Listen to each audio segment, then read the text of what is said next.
শ্বাস প্রশ্বাসের সঙ্গে যোগের বন্ধুত্ব ও অজপা সাধনার অর্থ। আমরা জানি শ্বাস প্রশ্বাস একাগ্রতার বাধা ও যোগ সাধনার শত্রু। তাহলে সমাধানের পথ কি? জ্ঞানী ব্যক্তিরা প্রয়োজনীয় শত্রুর সঙ্গে যা করেন, আমাদের পূজনীয় যোগগুরুরাও সেই কৌশল অবলম্বন করলেন।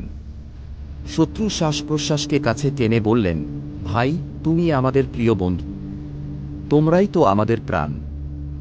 এসো, আমরা তোমাকে ভালোবাসব, তোমার পূজা করব, তোমার পায়ে মন প্রাণ সমর্পণ করব, চিরদিন তোমাকেই আপন মনে করব, তোমাকে ছাড়া আর কাউকে ভালোবাসব না।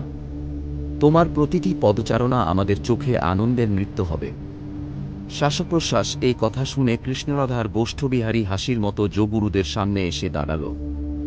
এত ভালোবাসা ও আত্মসমর্পণের প্রস্তাবে তারা খুশি হয়ে বলল, তোমরা যখন আমাদের এত ভালোবাসো, তখন আমরা তোমাদের একটি বর দিতে চাই। বলো, কি চাইছ?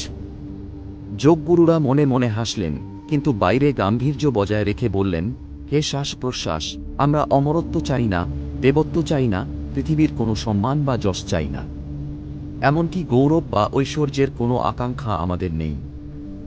আমাদের শুধু একটি অনুরোধ, একটি সামান্য কাজ তোমাদের করতে হবে। যদি সাহস দাও তবে বলি। শ্বাস প্রশ্বাস খুব খুশি হয়ে বললেন, হে ভক্তবৃন্দ, তোমাদের নিষ্কাম প্রার্থনা দেখে আমি আনন্দিত। যেটা চাইবে সেটা পাবে। আমরা এমনই দানবৃক্ষ যে কোনো প্রার্থনাই ফিরিয়ে দিই না। তোমাদের মনোবাঞ্ছা ব্যক্ত করো, আমরা আমাদের প্রতিশ্রুতি রক্ষা করব। ঋষিরা এবার নিশ্চিন্ত হলেন।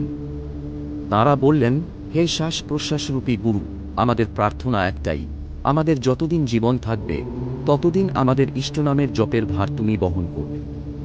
এতে আমাদের মনের ও শরীরের ক্লান্তি কমবে। শ্বাস প্রশ্বাস অবাক হয়ে ভাবলেন, এ তো এক অদ্ভুত প্রার্থনা। এত বড় বর দিতে এসেছি, আর তারা চাইছে যেন আমরা বোঝা বয়ে নিয়ে চলি। যাই হোক, প্রতিশ্রুতি রক্ষা করতে হবে। অগত্যা তাঁরা বললেন, তথাস্তু। তবে শ্বাস প্রশ্বাসের মধ্যে সেই আদিম অনিচ্ছাটাও রয়ে গেছে। কখনো কখনো মনে হয় এই নাম জপের ভার ফেলে পালিয়ে যাই। শ্বাস প্রশ্বাসের ওপর যে ইষ্টনামের বোঝা চাপিয়ে দেওয়া হয়েছে, তাকেই বলা হয় অজপা সাধনা। এই সাধনায় আপনাকে নিজে নাম জপ করতে হয় না, শ্বাস প্রশ্বাসের সঙ্গেই জপ চলতে থাকে। তাই একে বলে অজপা সাধনা, যে জপ আপনা আপনিই চলে।